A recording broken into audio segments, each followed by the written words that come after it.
Shahrukh versus Shahrukh versus Ram Charan, Balakrishna versus Ravikumar. ఏంటి ఏమైంది? ఈ మొన్న అంబానీ ఫంక్షన్లో షారుఖ్ ఖాన్ రామ్ చరణ్ని పిలుస్తూ ఈ సౌత్ వాళ్ళు కాబట్టి ఇడ్లీ సాంబార్ పైకి రా అన్నాడంట. దాని గురించి చరణ్ ఫ్యాన్స్ వాళ్ళు కొంత మమ్మల్ని అలా అంటారా అని చెప్పని అదొక ఇది. ఈ బాలకృష్ణ ఈ కేఎస్ రవికుమార్ అన్నప్పుడు ఈ బాలకృష్ణ షూటింగ్లో ఉన్నప్పుడు బాలకృష్ణ ఏదో కామెంట్ చేశాడు. కేఎస్ రవికుమార్ గారు వేరే సినిమా ఫంక్షన్లో బాలకృష్ణ గారి గురించి కామెంట్ చేశారు. దాని మీద బాలకృష్ణ అభిమానులు కేఎస్ రవికుమార్ గారిని తగులుకున్నారు. ఏదో ఒకటి మొత్తానికి గొడవలు లేకుండా ప్రశాంతంగా ఎవరు ఉండేట్లేదు. ఏదో ఒకటి స్పైసీ కావాల్సినంత స్పైసీని అయితే క్రియేట్ చేస్తున్నట్టున్నారు. ఎవరు ఓం ప్రకాష్ గారు ఉన్నారా? ఏంటి ఓం గారు వస్తున్నారు. మొత్తానికి ఇది మాత్రం మొన్న జరిగిన దాంట్లో రామ్ చరణ్ ఫ్యామిలీని, షారుఖ్ ఖాన్ ఫ్యామిలీ వీళ్ళందరూ కూడా, అందరూ సెలబ్రిటీస్ అందరూ కూడా ఫుల్ గ్రాండ్ సక్సెస్. అంటే వీళ్ళేదో అంబానీ గారు పిలిచినప్పుడు వెళ్ళాలి కదండి, అందరూ వెళ్ళారు. ఓకే దానివల్ల ఏంటి ఓం ప్రకాష్ గారు, ఏంది షారుఖ్ వర్సెస్ రామ్ చరణ్ ఏంటి అక్కడ ఏంది? పాపం ఇడ్లీ సాంబార్ అని ఎందుకు అన్నాడు? పాపం ఇడ్లీ సాంబార్ బాగుండిద్ది టేస్ట్గా, నో ఇష్యూ, కానీ ఇడ్లీ సాంబార్ అంటాం ఏంటి? అట్లాగే మరి బాలకృష్ణ గారు మరి రవికుమార్ గారిని ఏమన్నారు? ఆయన అయితే సరదాగా మాట్లాడుతుంటాడు అప్పుడప్పుడు, చూస్తే గిల్లాలనిపిస్తుందో గిచ్చాలనిపిస్తుందో ఏదో కాస్త ఫన్నీగా అప్పుడప్పుడు అటు మాట్లాడుతుంటారు. జామ్నగర్లో జరిగిన ఫంక్షన్లో నాటు నాటు నాటు పాటని ముగ్గురు ఖాన్స్ డ్యాన్స్ చేశారండి. ఆ సందర్భంలో ఏంటంటే ఆ పాట ఒరిజినల్గా చేసిన రామ్ చరణ్ కూడా అక్కడే ఉన్నాడు. వేదిక మీదకి అతను కూడా పిలిస్తే బాగుంటుంది అన్నప్పుడు షారుఖ్ ఖాన్ అతను చెన్నై ఎక్స్ప్రెస్ సినిమాలో చేశాడు, నటించాడు. అందువల్ల కొద్దిగా తమిళం వచ్చు. రామ్ చరణ్ కూడా తమిళ కేటగిరీలో వేసేసి తమిళంలో ఆయన పిలుస్తూ, అలాగే కాస్త ఇడ్లీ వడ లేకపోతే ఇడ్లీ సాంబార్ ఈ రకంగా మెన్షన్ చేస్తూ Ram Charan come to the stage అనేసరికి అది కూడా రామ్ చరణ్ ఫ్యాన్స్ని కాస్త హర్ట్ చేసింది.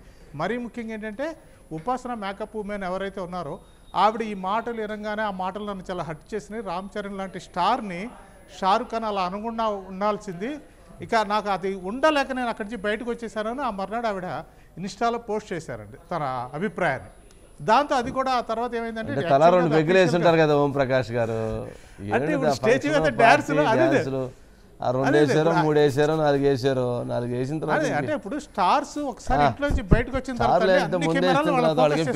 ఎక్కడా ఏంది అదే అసలు అలా మాట్లాడడం అన్నది రామ్ చరణ్ తేలిగ్గా తీసుకోవచ్చు కానీ రామ్ చరణ్ ఫ్యాన్స్ అలా తీసుకోరు కదా. అది జరిగిన ప్రోగ్రాము అది సరే, అది అది ఏమంటాం దాన్ని, ప్రీ వెడ్డింగ్ సెరమనీ. అదే ఇక దానికి ఇక ఏముంది, అడ్డు అది పోయి ఎంత ఖర్చు పెట్టి ఉంటారు దానికి, అంత పెద్ద ఈవెంట్, దానికి ఏదో పెద్ద సెటప్లు వ్యవహారం చేశారు కదా. చివరికి అంబానీ వాళ్ళు కూడా ఒక పాట పెట్టారు దాంట్లో, వాళ్ళిద్దరిది కూడా బాగా వైరల్ అయ్యింది. ఏదైనా కానీ అదేమంటాము, డబ్బు. సరే, మొత్తానికి ఇప్పుడు ఏంటంటే ఇప్పుడు వాళ్ళ బాధ ఏంటి? రామ్ చరణ్ గారిని అలా ఎలా అన్నామన్నారు కదా వాళ్ళది. మరి షారుఖ్ ఖాన్ గారి చేత క్షమాపణ చెప్పిస్తారా మరి అంబానీ వాళ్ళు? అంబానీ వాళ్ళు చెప్పిస్తారండి, కానీ ఎప్పుడైతే ఏమైందంటే సోషల్ మీడియాలో వైరల్ అయిన తర్వాత ఆటోమేటిక్గా ఆయనే చెప్పొచ్చండి. అంటే అంబానీ వాళ్ళు చెప్పించాల్సిన అవసరం లేదు, షారుఖ్ ఖానే. ఎందుకంటే అతని సినిమాలు ఇప్పుడు తెలుగులో కూడా బాగా డబ్బు అవుతున్నాయి, ఇక్కడ కూడా ఆడాలి అనుకున్నప్పుడు తెలుగు వాళ్ళని తెలియదే రామ్ చరణ్ ఫ్యాన్స్ ని హట్ చేయడం కరెక్ట్ కాదు అనుకున్నాడు. ఏముండదండి, ఓ చెక్కే కదండి, ఓ చెక్కు అడిపోతే అటు అన్ని వచ్చేస్తాయి, అపాలజీలు వస్తాయి. అదే అంటే అతను అంతటా అతను మనస్ఫూర్తిగా ఇది నేను వేరే ఉద్దేశంతో అనలేదు అన్నదైతే ఈ సినిమా దీనికి రామ్ చరణ్ ఏమన్నా ఫీల్ అయ్యారా లేదా? రామ్ చరణ్ ఏం ఫీల్ కాలేదండి, ఎప్పుడు అదే కదా. ఎందుకు ఫీల్ అవటం ఏంది? అది ఆ మేకప్ ఉమెన్ ఏంటంటే అంతమంది ముందు రామ్ చరణ్ అలా అంటే నేను తట్టుకోలేకపోయినందు. ఎప్పుడైతే ఆవిడ ఆమె వాళ్ళు ఏమనుకున్నారు ఏమో తెలియదు కానీ మొత్తానికి ట్వీట్ చేసి దాని కొత్త వివాదాన్ని చేసింది. ఇవాళ రేపు సోషల్ మీడియాలో ఇలాంటివి విపరీతంగా వైరల్ అవడంతో ఇక లేనిపోని సెగ ఎక్కువ పెరుగుతుంది. ఏదోట్లేదు, అది జరిగింది కాబట్టి దీని గురించి చర్చించుకుంటున్నారు. రామ్ చరణ్ వెళ్ళాడు, పాపం పాట వేశారు నాటు లేకపోతే ఎవరు చర్చించుకునేవాళ్ళు? అవును.